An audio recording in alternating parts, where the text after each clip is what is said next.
I received the question above, and honestly, it's not something I had thought a lot about. But I did some digging and learned a little bit about this. Immediately after the war, many Jews were stranded. Many, understandably, were not interested in returning to a home under the Soviets, as many countries who had experienced devastation were now occupied by them. They were often left homeless if they didn't own their home or business outright, as the banks or landlords would repossess them for non-payment. As immigration to other countries wasn't necessarily straightforward, the Allies set up displaced persons, or DP camps, often on site of former concentration camps. They also housed other non-Jews displaced by Nazi orders, like Polish political prisoners. They operated like little towns of their own, but it was the first time in many years that the Jewish population had increased in Germany. The general tone of the German population was fear. Fear of retribution for what had happened, possibly out of guilt, and sometimes fear of Jews recovering stolen property. Seeds of fear were sown against the Jewish Holocaust survivors, but also Eastern European DPs and the American occupiers. The Imperial War Museum in London has a poem recorded by American GIs in Germany in 1946.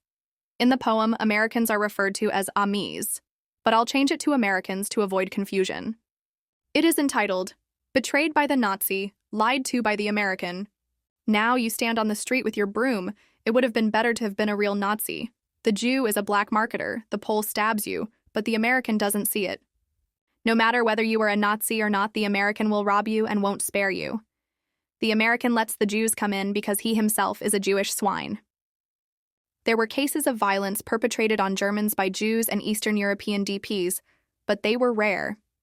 Any crime from these groups was often committed out of desperation. However, there were some acts of revenge on former guards or those who used slave labor for their businesses during the war.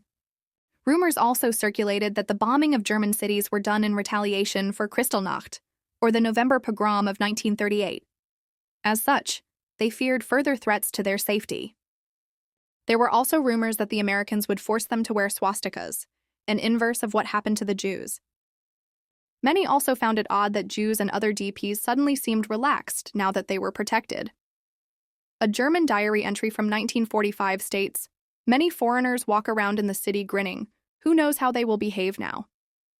I hope this sheds some light on your question.